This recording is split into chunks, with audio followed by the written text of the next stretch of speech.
갈라디아서 4장 19절입니다. 함께 봉독하겠습니다. 시작.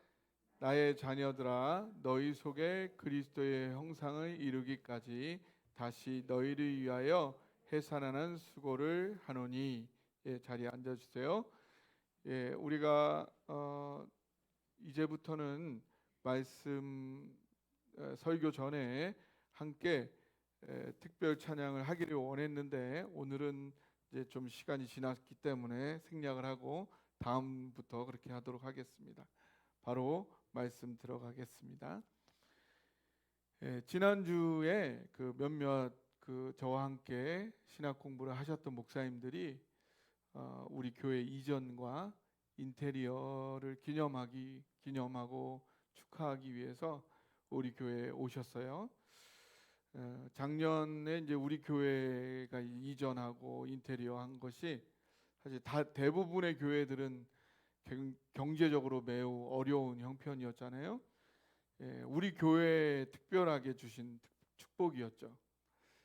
그래서 이제 목사님들을 초대해서 하나님의 특별한 축복을 받은 교회로서 그 기쁨을 이제 함께 나누어야 한다라는 그런 빚진 마음이 저한테 있었거든요.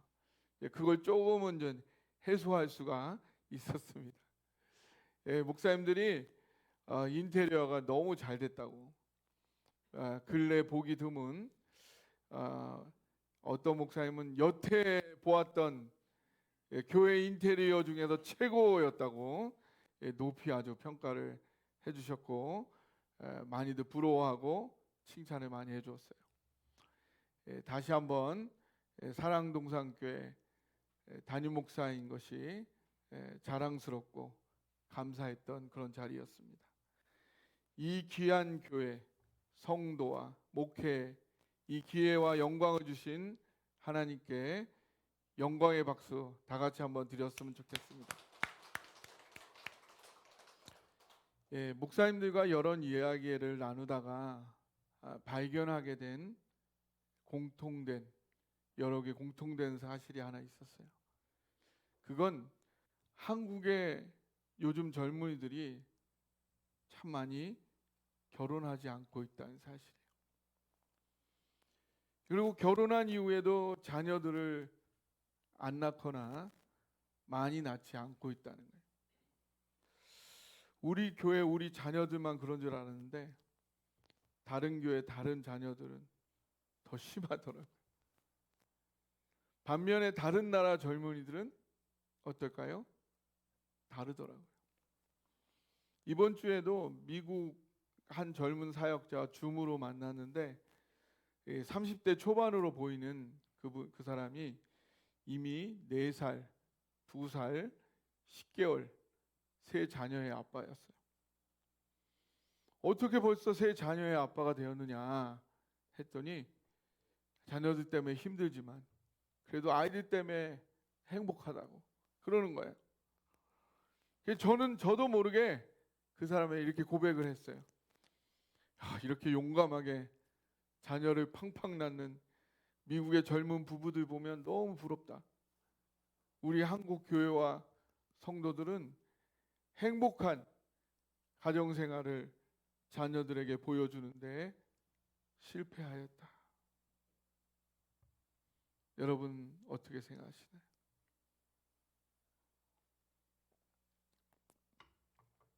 우리 한국 축구의 자랑 손흥민 선수 30대가 넘었죠?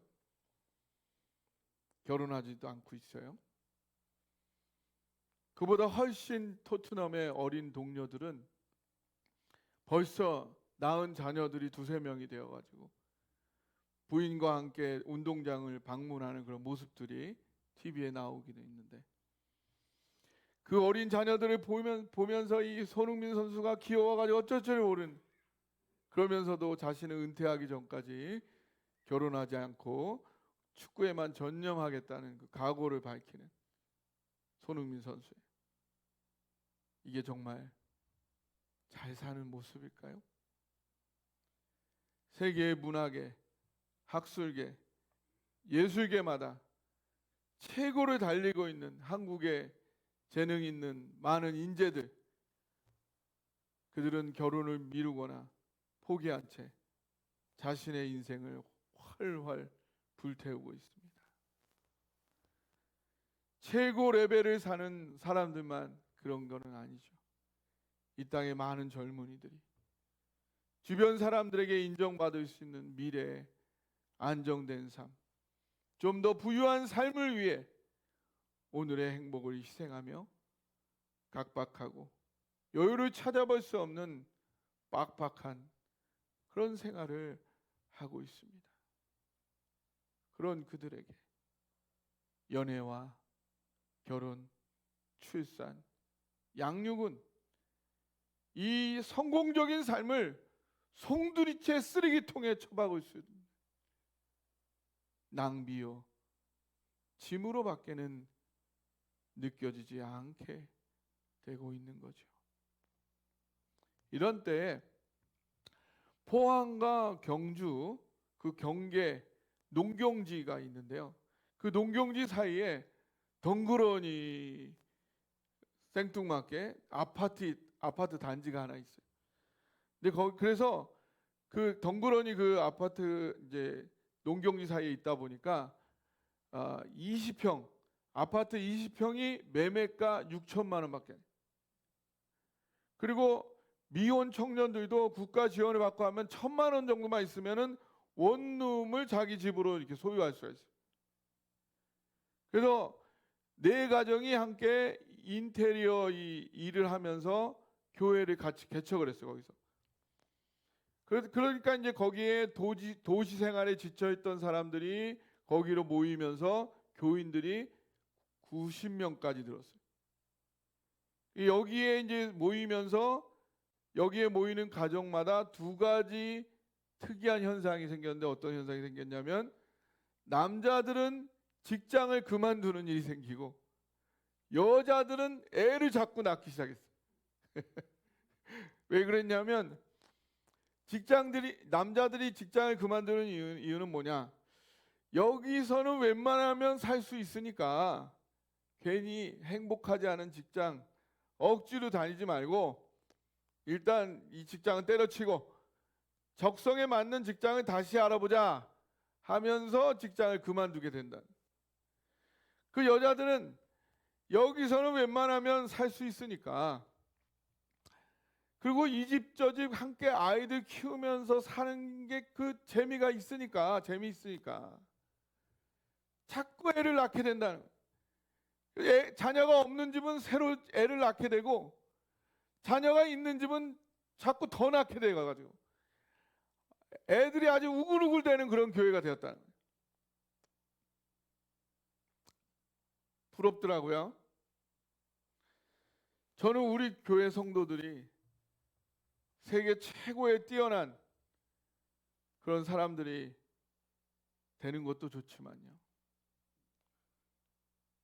그것보다도 신앙으로 인해 누구 못지않게 그런 행복한 사람들이 되었으면 좋겠습니다.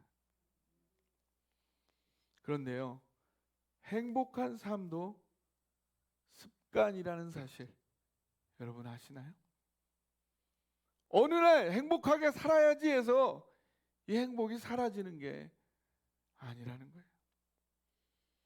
고기도 먹어본 사람이 먹고요. 춤도 추어본 사람이 추고요. 노는 것도 놀아본 사람이 노는 것처럼 행복도 행복한 사람이 행복할 수 있고 자녀들의 행복으로 이끌어줄 수도 있는 거예요. 여러분, 여러분의 자녀가 행복하기를 원하세요? 여러분의 자녀의 행복으로 이끌어주기를 원하세요? 그럼 여러분이 먼저 행복해지세요. 여러분이 먼저 진정 행복해지지 않고서는 여러분 결코 여러분 자녀의 행복에 진정한 도움이 될 수 없어요. 이 부분이 되지 않는다면 공부를 아무리 많이 가르쳐도요, 돈을 아무리 많이 물려주고 집을 크게 물려주어도 아무 소용이 없습니다. 여러분 자녀들이 행복한 결혼을 하기 원하신다. 먼저 여러분이 부부 생활에 행복하게 하셔야 해요.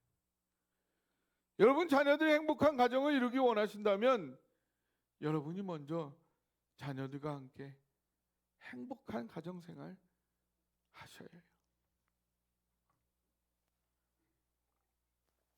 그렇게 보면 부모님이 자녀에게 물려줄 가장 크고 위대한 유산은 다른 것보다도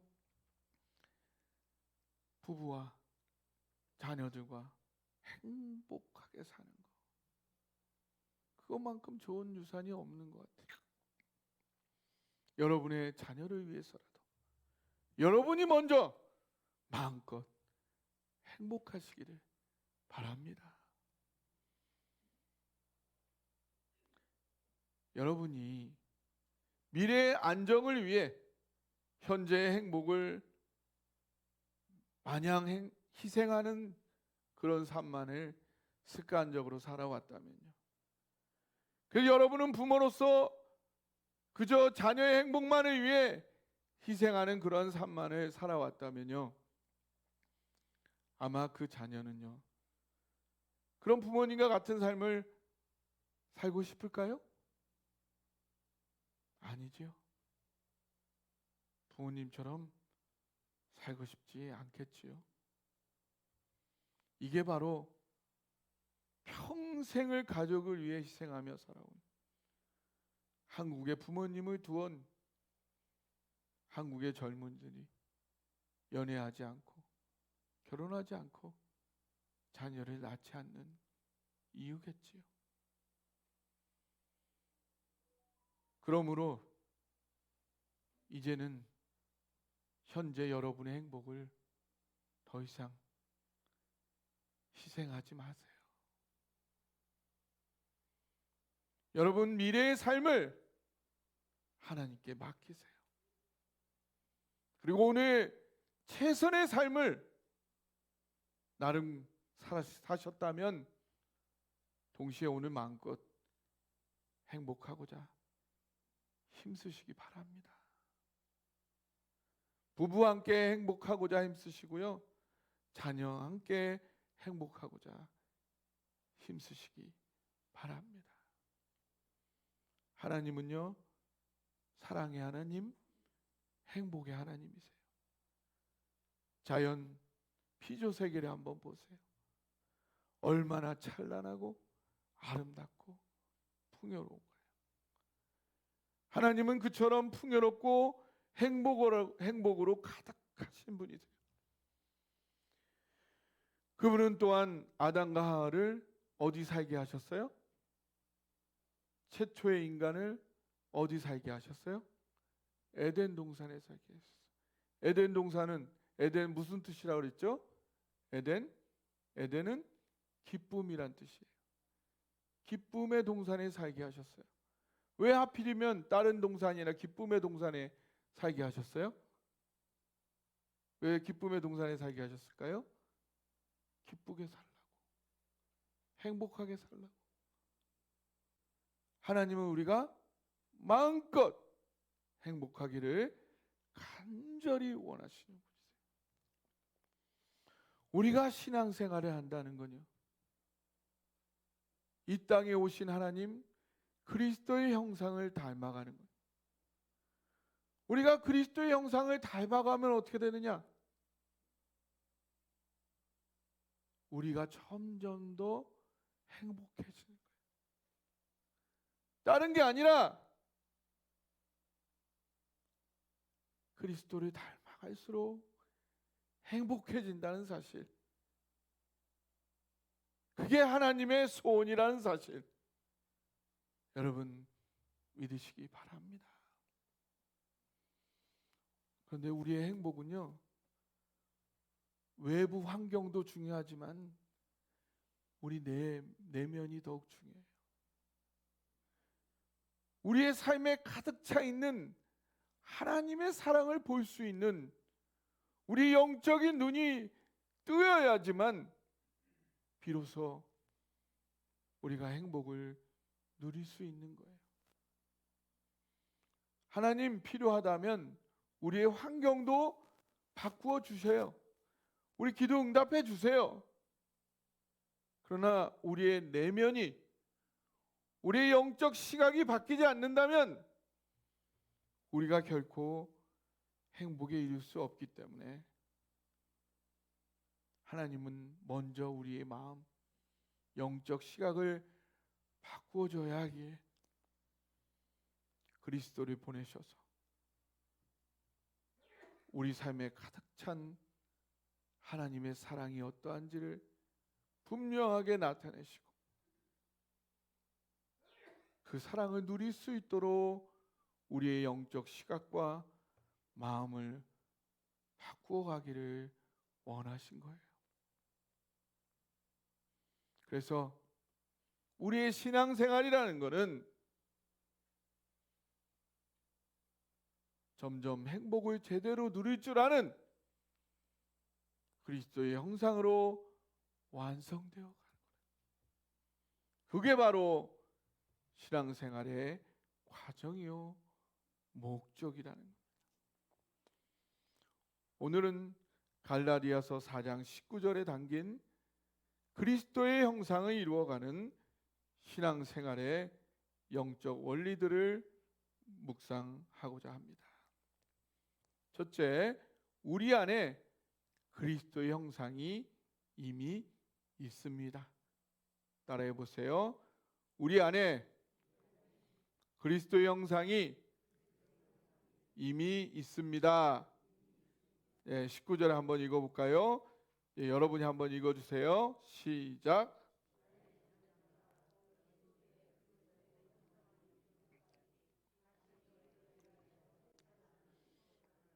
네, 사도 바울은 이미 갈라디아 교회 성도들 안에 그리스도의 형상이 있다 해요.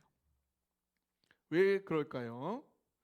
요한복음 1장 12절에 영접하는 자, 그 이름을 믿는 자에게는 하나님의 자녀가 되는 권세가 주셨다 그랬어요.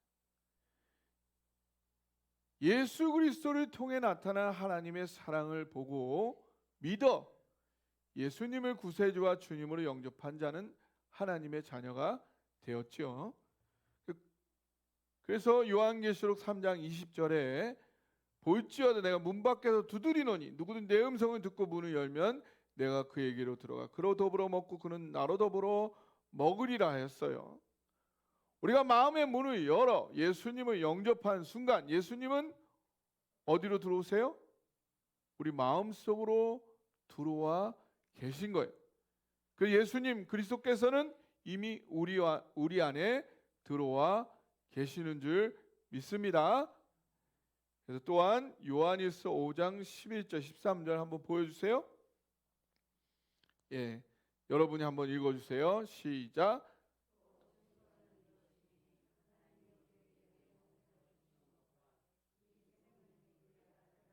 여기 이걸 멈추시고, 자, 이게 영생이라고 칩시다. 영생을 주셨어요. 그리고 아니 그대로 띄워주세요.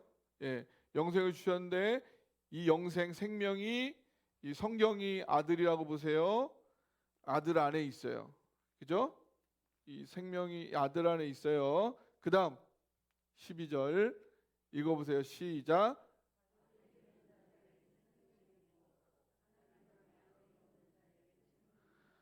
이 아들 안에 생명이 있어요. 아들이 있는 자에게는 생명도 있죠. 아들이 없는 자에게는 생명도 없는 거예요. 그 다음 13절 읽어주세요. 시작.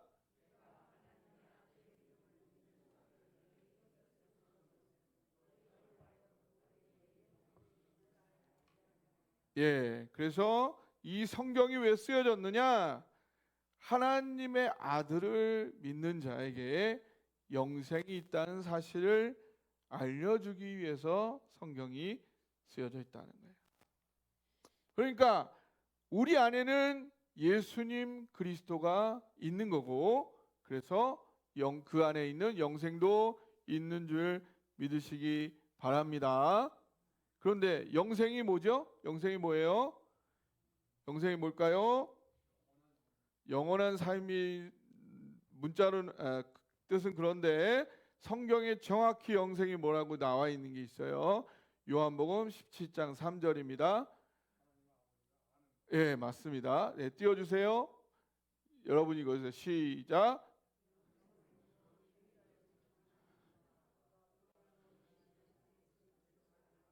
예, 아는 것이다.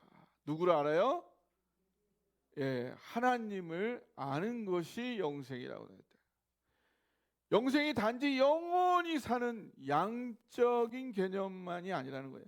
만약에 하얀 페인트 칠을 하고 여기 중보기도실에다 하얀 페인트 칠을 하고 우리 이순희 집사님을 거기 가둬놓고 영원히 살게. 그러면 좋아요? 좋아요? 여기 하얀 페인트 칠하고 그러면 한 하루도 못 사시지. 그 하나님이 그렇게 하시겠냐 이거지. 그거는 영원한 축복이 아니죠. 저주. 감옥이잖아. 그거는 하나님이 주시는 축복된 영생이 아니라는 거예요. 단지 영원히 사는 양적인 개념이 아니라 질적인 게 더 중요해. 질적인 게 뭐냐? 오늘 17장 3절에 뭐라고 그래요? 요한복음 10장 3절에 하나님과 그리스도를 안다는 거예요. 영생은 바로 나를 위해 생명 바치는 사랑의 하나님을 알아가는 것. 그 사랑을 느끼고 경험하여 점점 더 알아가는 것. 그게 영생이다. 우리가 전에는 허물과 죄로 죽어서 하나님을 알 수가 없었어요. 그런데 예수님께서 우리를 위해 십자가에 죽으시고 부활하심으로 우리와 하나님의 관계를 다시 화목하게 하셨고, 그래서 우리가 다시 하나님을 알 수 있게 되었고, 그래서 우리에게 영생, 하나님을 아는 게 가능해진 줄 믿으시기 바랍니다. 그래서 영생은 우리가 죽어서 천국 갈 때 받는 게 아니라 언제 받는 거예요? 예수님을 영접할 때. 그래서 현재 여러분에게 영생이 시작된 줄 믿으시기 바랍니다. 둘째, 그리스도의 형상은 완성되어져 갑니다. 따라해 보세요. 그리스도의 형상은 완성되어져 갑니다. 네, 19절 오늘 본문 다시 한번 읽어볼까요? 시작. 나의 자녀들아, 너희 속에 그리스도의 형상을 이루기까지 다시 너희를 위하여 해산하는 수고를 하노니. 영생은 나를 위해 생명 바치는 하나님을 아는 거라고 했죠.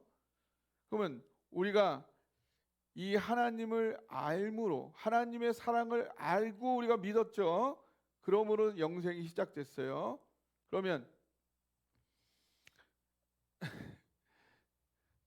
박선미 집사님, 하나님을 아시죠? 다 아세요? 다 모르시죠? 하나님을 다 알려면 얼마의 시간이 필요할까요? 10년? 평생? 평생이면 다 알 수 있을까? 만나야죠.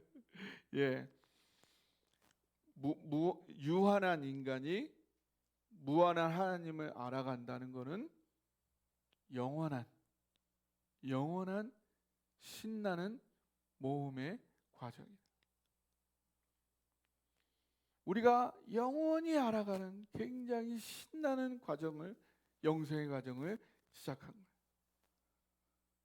우리의 영생은 시작된 것이지 완성된 게 아니라는 거예요. 점점 우리는 완성돼 가고 있는 거예요. 그런데 우리가 하나님을 점점 더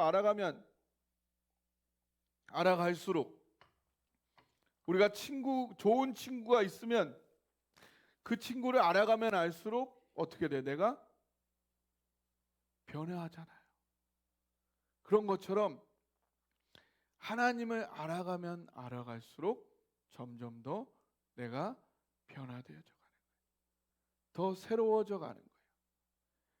하나님의 사랑을 깨닫고 알아갈수록 점점 더 힘이 나고 담대해지고 평안해지고 행복해지는 거예요. 이게 바로 우리가 먹고 사는 단계예요. 우리가 하나님을 알아가면서 먹고 사는 단계예요. 그리고 이렇게 누리다 보면요, 하나님의 사랑에 힘입어 살다 보니까 우리가 음식을 먹으면 소화돼서 내 몸의 일부가 되는 것처럼 어느샌가 내가 의지하던 하나님의 심정이 나의 인격에 이렇게 스며들어요. 내가 예수님을 점점 닮아가게 돼요. 이게 바로 먹고 예수를 닮는 단계예요.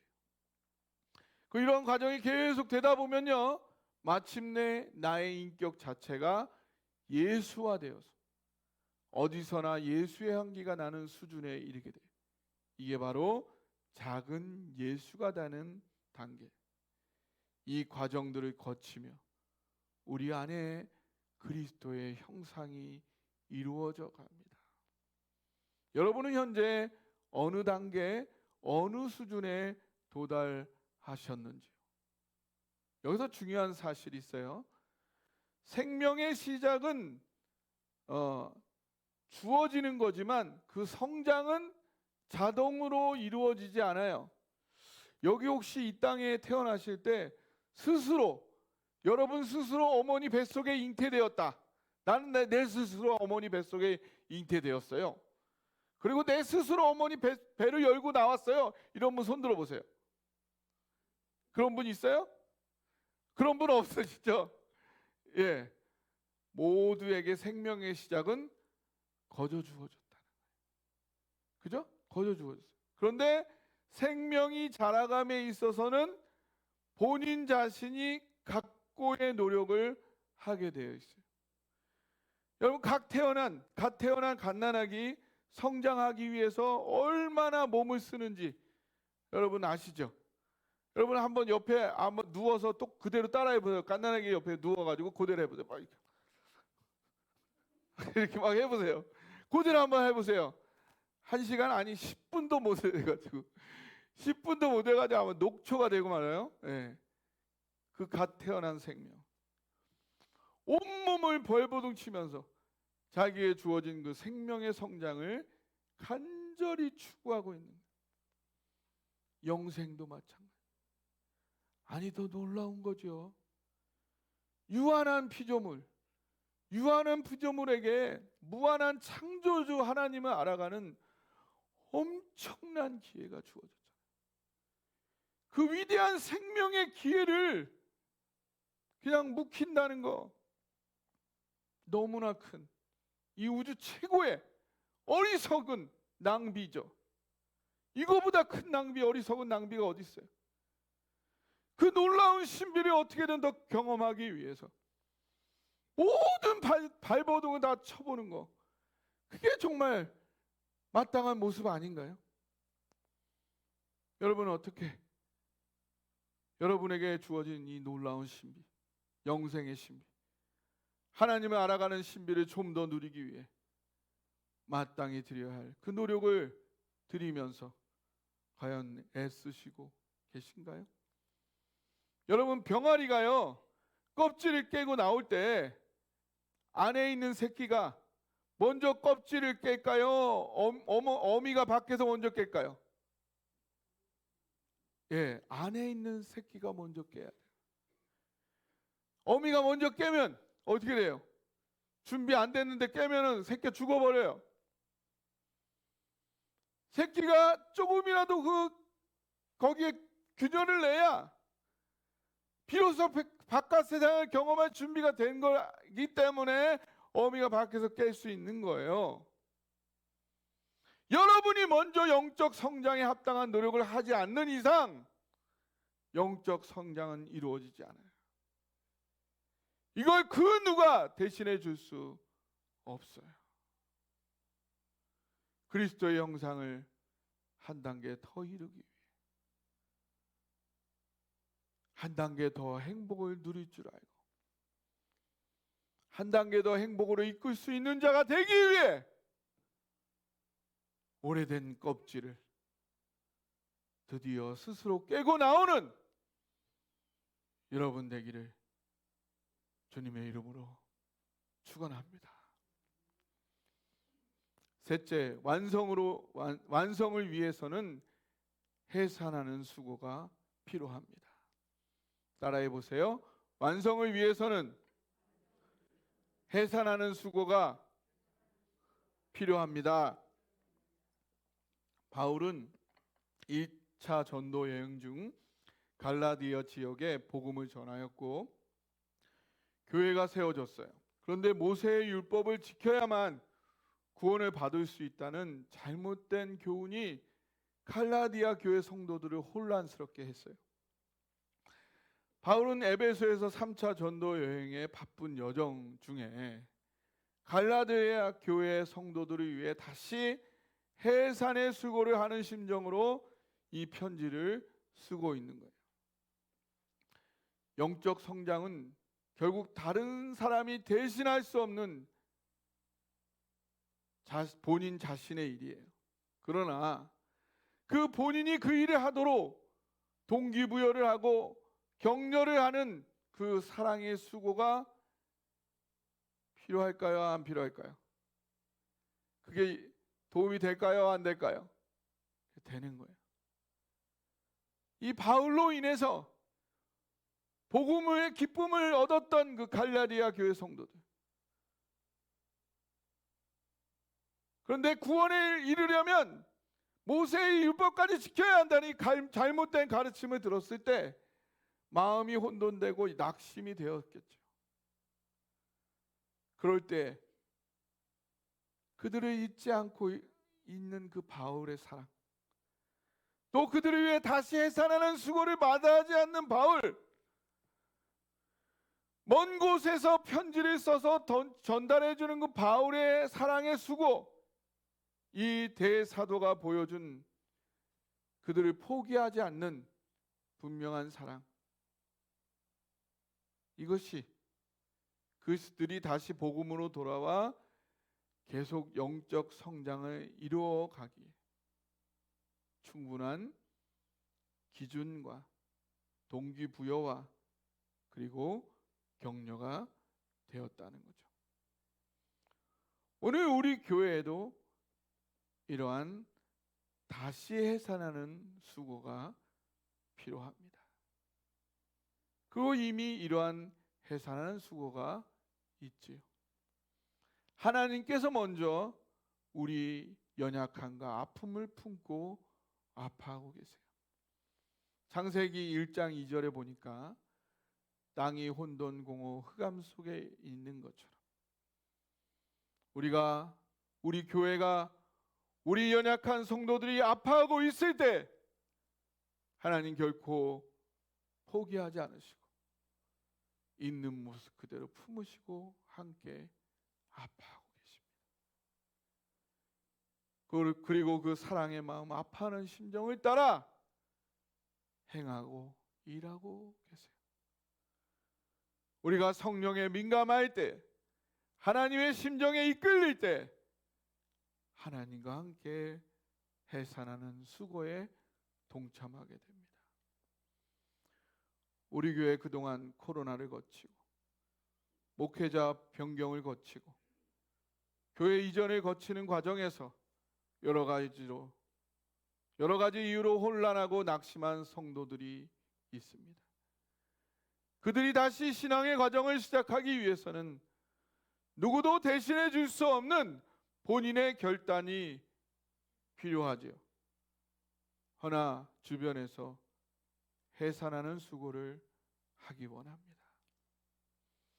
이미 있는 모습 그대로 끌어안고 아파하시는 하나님의 심정을 따라 할 수 있는 만큼, 인도하는 만큼 사랑의 수고를 다하기를 원합니다. 인간이 다 할 수 없고 다른 사람이 다 할 수 없지만 우리가 할 수 있는 말을 최선을 다해 하기 원합니다. 혼돈공허 흑암 속에 꿈쩍도 안 할 것 같았던 그 땅들이었지만 그 땅을 품고 끙끙 앓던 사랑의 하나님, 그 하나님의 피를 토하는 듯한 사랑의 말씀 앞에는 그만 반응하여 움직였던 것처럼 하나님의 심정을 따르고 표현하면 놀라운 능력이 있습니다. 사람을 변화시키는 능력이 그 안에 있는 줄 믿습니다. 신앙생활은 점점 더 그리스도의 형상을 이루어감으로 온전히 행복해져 가는 겁니다. 예수님을 영접한 우리에게는 이미 그리스도의 형상이 주어졌으며 우리가 하나님의 사랑을 알아감으로 점점 더 완성되어져 갑니다. 그 과정에서는 서로의 성장을 위한 하나님의 심정을 따르는 해산하는 수고가 필요합니다. 그리스도의 형상이 풍성히 이루어져 마음껏 행복해지는 사랑동산교회 모든 성도가 되기를 주님의 이름으로 축원합니다.